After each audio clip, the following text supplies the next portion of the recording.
शांतिपूर्वक आप वीडियो देखिएगा। अगर नहीं आता है तो अपनी कॉपी पे आप अवश्य नोट कर लेना इन चीज़ों को। जैसे व्हाट्सएप ग्रुप अलग से बनाया गया है ऐसी जो नेट वालों के लिए। अगर अभी तक आप उसके साथ नहीं जुड़े हैं तो जुड़ जाना। उसका लिंक भी आपको डिस्क्रिप्शन बॉक्स में दे दिया गया है, फ्री ऑफ कॉस्ट है वो। तो देखिए, अभी जो पहला टॉपिक होगा हमारा भाषा से संबंधित होगा। जैसे एनटी नेट हिंदी हो गया, सेट हिंदी हो गया, या फिर कोई अन्य परीक्षा है असिस्टेंट प्रोफेसर की हो गई।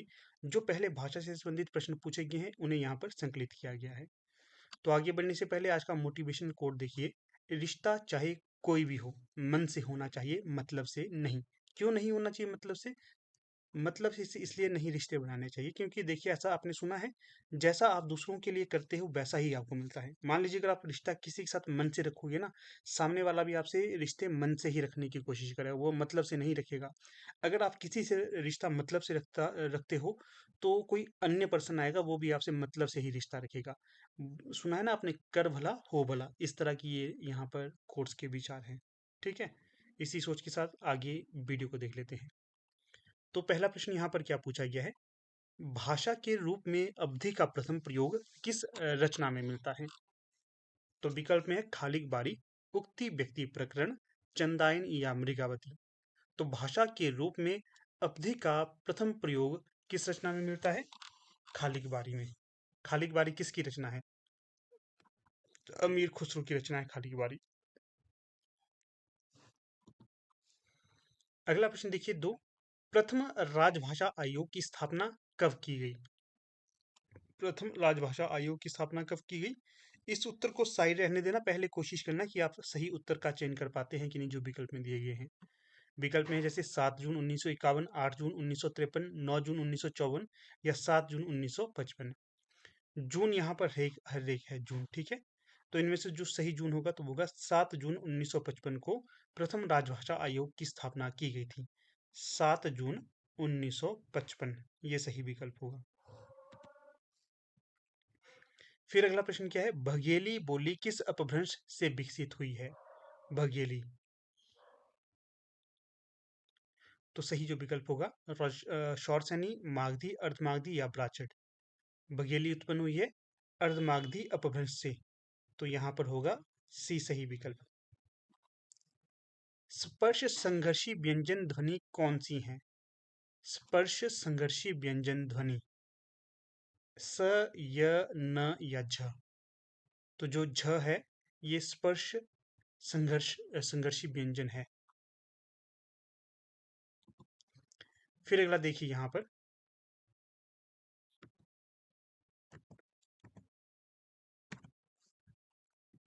इसमें क्या पूछा गया है? स्वर ध्वनि के संबंध में निम्नलिखित तथ्यों पर विचार कीजिए। स्वर ध्वनियों के संबंध में निम्नलिखित तथ्यों पर विचार करना है।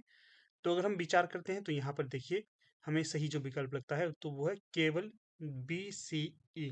बी सी ई में क्या है? बी में है उच्चारण की दृष्टि से मूल स्वर 10 हैं। उच्चारण की दृष्टि से मूल स्वर कई जगह 10 माने गए हैं, कई जगह 11 माने गए हैं। अगर 11 होता ना तो भी ये सही होता, ठीक है। थोड़ा सा इस पे संदेह भी है क्योंकि काफी जगह 11 मानी गई है। ये जो जितने भी प्रश्न आपको बता रहा हूँ ये ऑफिशियल आंसर की पर आधारित है, मेरे द्वारा किसी भी अपने विचार नहीं रखे गए हैं। फिर सी है, स्वर ध्वनि के उच्चारण में हवा अबाध गति से मुख विवर से बाहर निकलती है। तो ये भी बिल्कुल सही है, सी बिल्कुल सही होगा। सभी स्वर अक्षरिक नहीं होते। सभी स्वर अक्षरिक होते हैं, ये जो इसने नहीं होते हैं ये गलत कह दिया, इसलिए ये गलत हो जाएगा। मात्रा के आधार पर स्वर दो प्रकार के होते हैं, ह्रस्व और दीर्घ। ठीक है जी, ये भी मात्रा के आधार पर स्वर कितने प्रकार के होते हैं? दो, ह्रस्व और दीर्घ। ये सही है। तो सी ई कहाँ पर है? सी ई एक ये था, ए तो किसी भी आधार पर सही नहीं होगा। स्वरों का स्वतंत्र उच्चारण नहीं हो सकता, ठीक है। तो ये गलत है, स्वरों का स्वतंत्र उच्चारण हो सकता है। इसलिए जो असंगत विकल्प है ना, ए और डी था, ए और डी जहां पर भी था वो गलत हो जाना था, एलिमिनेट हो जाना था। ये भी एलिमिनेट हो गया क्योंकि ए है यहाँ पर, ये भी एलिमिनेट हो गया। और उसके बाद डी, ये भी एलिमिनेट हो गया, ठीक है। फिर बी सी ई यही हमारे पास बचता है। अगला है क्रिया के संबंध में निम्नलिखित तथ्य हैं। क्रिया के संबंध में क्या है? निम्नलिखित तथ्य हैं, ये देख लेते हैं। जिस क्रिया का फल कर्म पर नहीं कर्ता पर पड़ता है उसे सकर्मक क्रिया कहते हैं। जो क्रियाएं वाक्य के अंत में रहकर वाक्य को समाप्त करती हैं वे समापिका क्रिया कहलाती हैं। जिस शब्द के प्रयोग द्वारा किसी वस्तु के विषय में विधान किया जाता है उसे क्रिया कहा जाता है। अकर्मक क्रिया में किसी कर्म का होना अनिवार्य है। क्रिया के मूल अंश को धातु कहते हैं। क्रिया के मूल अंश को धातु कहते हैं। तो यहाँ पर कौन सा सही विकल्प होगा? तो सही विकल्प हो जाएगा आपका विकल्प 3, केवल बी सी ई। क्या क्या है बी सी ई में, देख लेते हैं। जो क्रियाएं वाक्य के अंत में रहकर वाक्य को समाप्त करती हैं वे समापिकाएं क्रिया कहलाती हैं। तो ये सही हो जाएगा। सी में क्या है? जिस शब्द के प्रयोग द्वारा किसी वस्तु के विषय में विधान किया जाता है उसे क्रिया कहते हैं। ये भी सही है।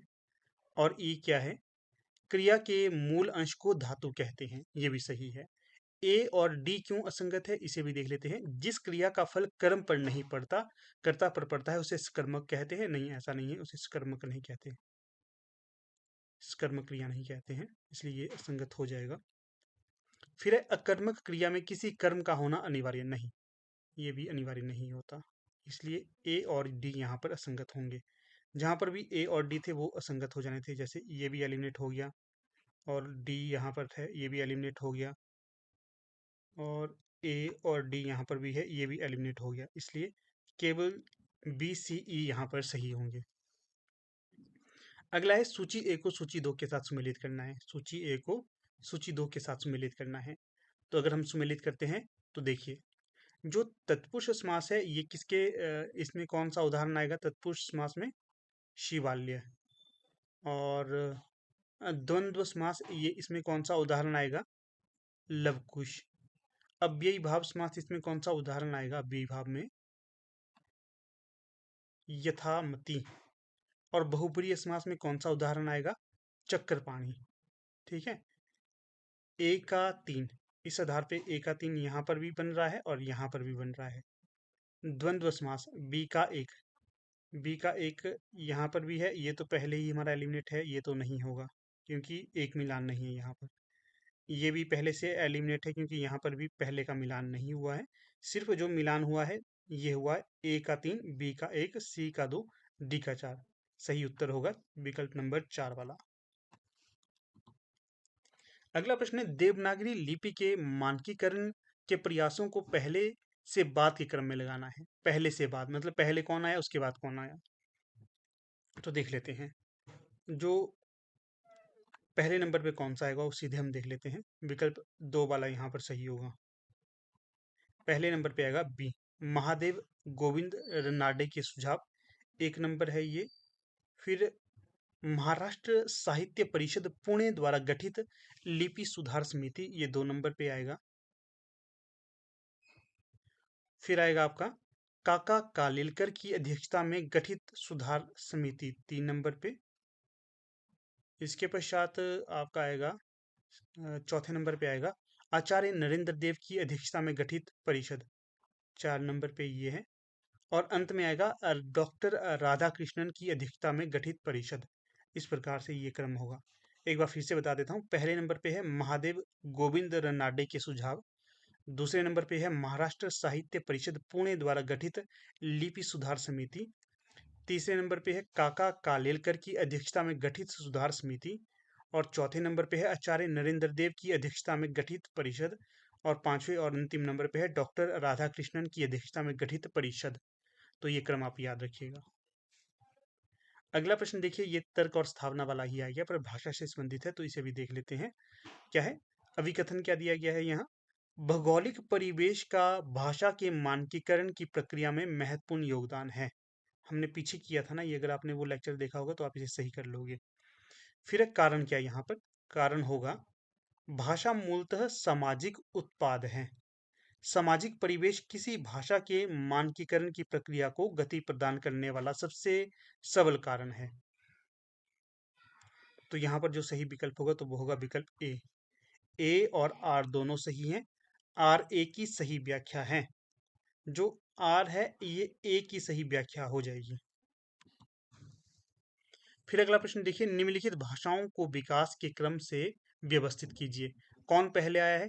उदाहरण के लिए देखिए, शौरसेनी है, पहली प्राकृत है, वर्तमान हिंदी है और पूर्वी हिंदी है। तो इस क्रम में भी आप लगा सकते थे। देखिए, अगर आपको ये प्रश्न नहीं आता ना, आप कैसे कर सकते? वर्तमान हिंदी तो पहले नंबर पे कभी भी नहीं आती, ठीक है ना। जहां पर भी अगर आपको चौथे नंबर पे ये दिखाई दे रहा था, ठीक है, तो आप चौथे नंबर पे लगा देते। जैसे एक ये हो गया, एक ये हो गया, ए और डी वाला, क्योंकि चौथे नंबर पे है। फिर वर्तमान हिंदी से पहले कौन सी हिंदी प्रयोग में लाई जाती थी? पूर्वी हिंदी। 3 नंबर कहाँ कहाँ है पहले ये? 3 नंबर में ये नहीं, ये भी नहीं होगा। 3 नंबर कहाँ कहाँ है लास्ट में? एक ये है, एक ये है, ठीक है, इस प्रकार से। फिर पूर्वी हिंदी ये आनी थी इसके बाद, ठीक है। तो 4 नंबर कहाँ है? ये। तो इस प्रकार से अगर आप अपना विकल्प का चयन करते, ये सही हो जाता। जैसे देखो मैंने एलिमिनेट किया ना, उसी आधार पे भी आप एलिमिनेट करके अपने प्रश्न का निर्माण कर सकते थे कि पहले नंबर पे आ गई यहाँ पर शॉर्ट सैनी हिंदी, 1 नंबर पे। दूसरे नंबर पे आ गई आपकी पहली प्राकृत। तीसरे नंबर पे आ गई आपकी पूर्वी हिंदी और चौथे नंबर पे आ गई आपकी वर्तमान हिंदी। तो सही जो विकल्प होगा तो वो होगा विकल्प बी, 2 1 4 3। आप जो परीक्षा होगी ना आपकी, चाहे नेट की सेट की कोई भी परीक्षा हो, एलिमिनेट करके प्रश्नों को बनाया करें। यहाँ से प्रश्न बन जाते हैं। पहली प्राकृत पाली भाषा को कहा जाता है। पहली प्राकृत किसे कहा जाता है? पाली भाषा को। शौरसेनी हिंदी में ब्रज, शौरसेनी हिंदी में ब्रज, बुंदेली, कन्नौजी, कौरवी, हरियाणवी बोली आती हैं। जबकि पूर्वी हिंदी में, पूर्वी पूर्वी हिंदी में कौन कौन सी आएगी? अवधी, बघेली, छत्तीसगढ़ी। वर्तमान हिंदी के अंतर्गत आजकल बोले जाने वाली, जो वर्तमान हिंदी में आजकल बोले जाने वाली हिंदी आती है, जिसमें विभिन्न भाषाओं जैसे अंग्रेजी, तमिल, तेलुगु, बांग्ला, फ्रेंच, अरबी, फारसी, उर्दू, तुर्की, स्पेनिश के शब्द मिल गए हैं, ठीक है।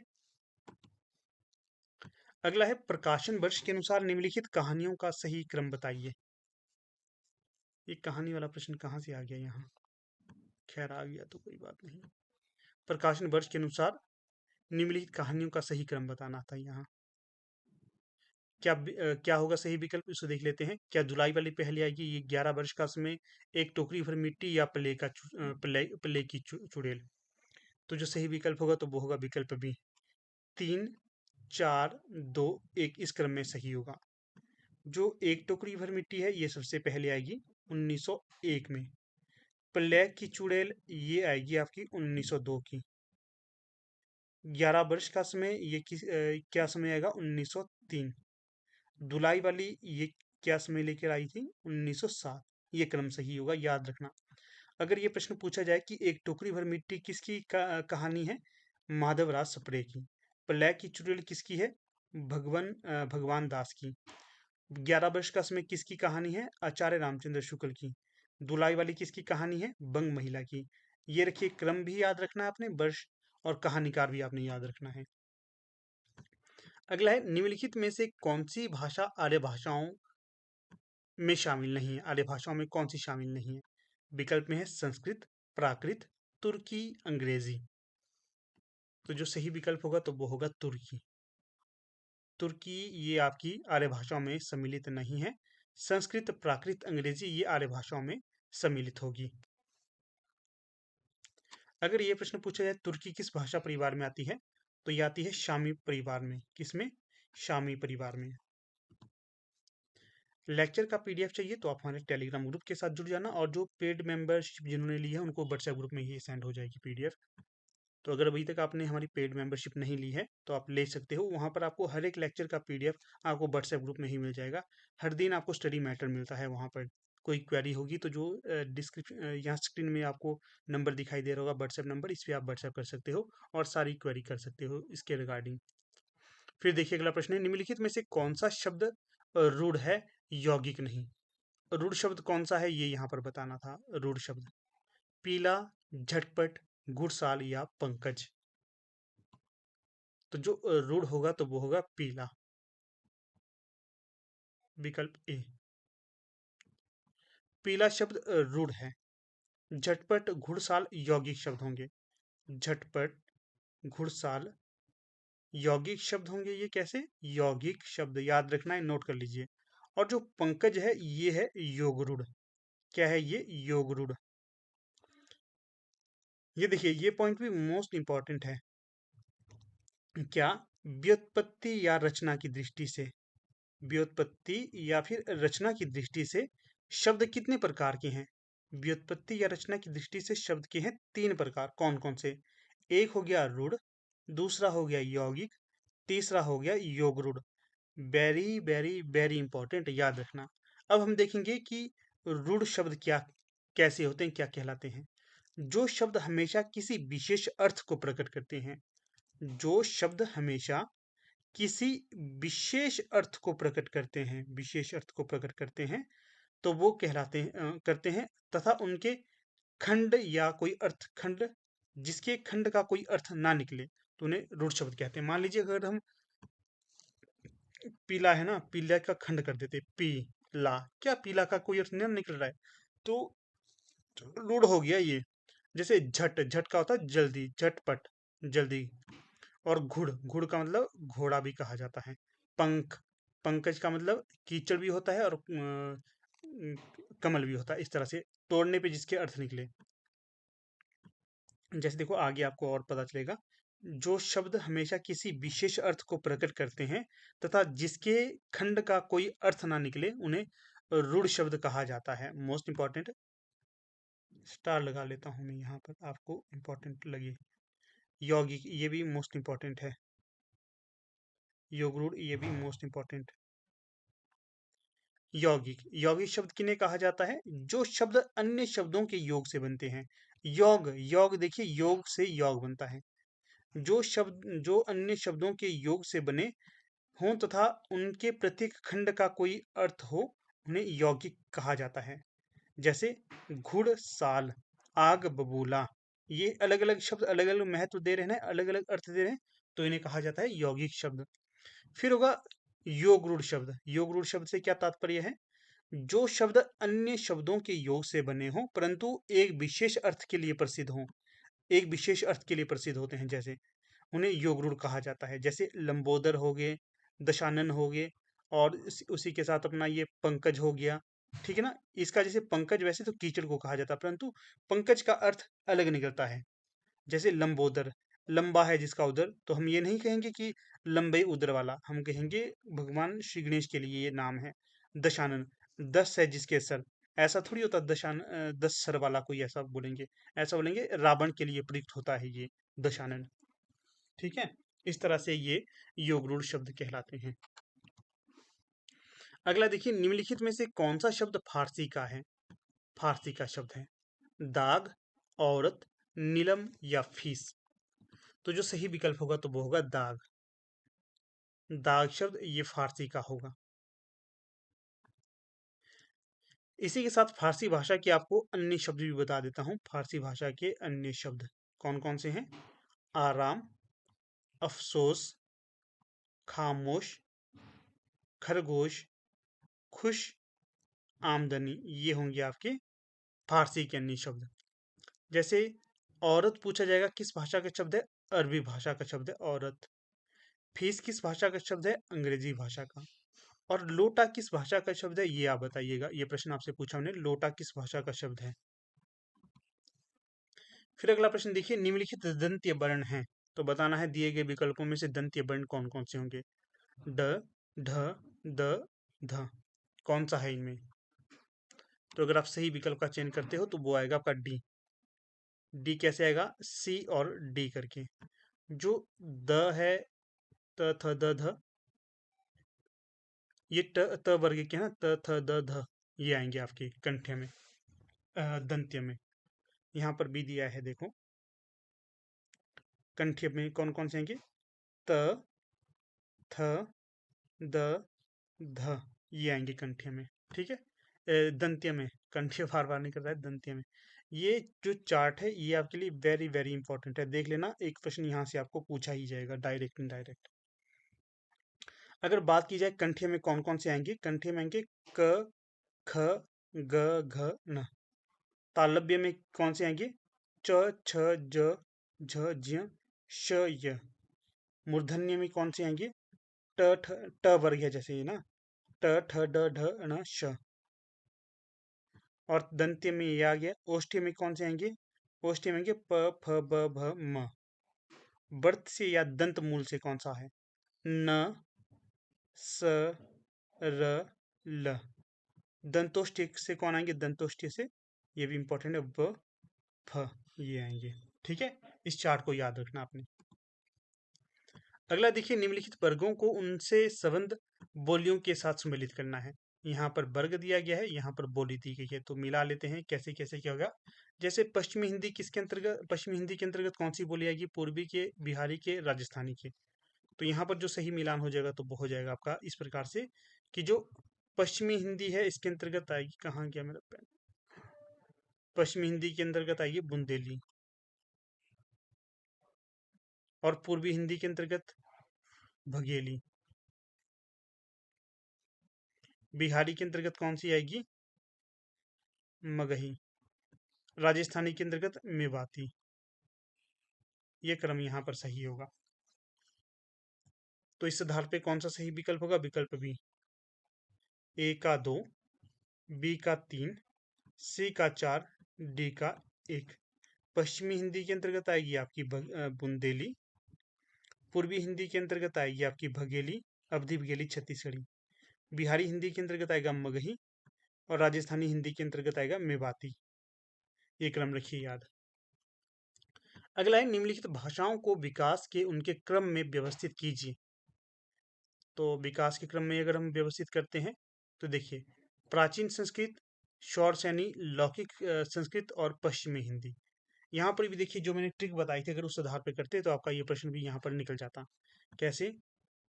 इस प्रकार से देखिए, जो प्राचीन संस्कृत है ये तो सबसे पहले आनी थी 1 नंबर पे। फिर जो लौकिक संस्कृत, संस्कृत एक ही क्रम में है। अगर आपको ये नहीं पता चलता तो आप इन दोनों में कंफ्यूज हो सकते थे, बाकी आपका सही आ जाता। शौरसैनी है ना, ये भी पश्चिमी हिंदी से पहले आई थी। और जो पश्चिमी हिंदी है ये सबसे अंत में आई थी। तो इस प्रकार से आप एलिमिनेट करके बना सकते थे इस प्रश्न को भी। प्राचीन संस्कृत, ये देखिए वैदिक संस्कृत के अंतर्गत है। लौकिक संस्कृत इसके अंतर्गत होगी ओनली संस्कृत। प्राचीन संस्कृत के अंतर्गत होगी वैदिक संस्कृत। ये देखिए सबसे पुरानी है, ये वैदिक संस्कृत। शौरसैनी इसके अंतर्गत कौन कौन सी आएगी बोलियां? पश्चिमी हिंदी, राजस्थानी, गुजराती और पहाड़ी। जो अपना है ये पहाड़ी वाला, ये शौरसैनी से आया हुआ है, ध्यान रखना है। और फिर है पश्चिमी हिंदी के अंतर्गत कौन कौन सी आएंगी?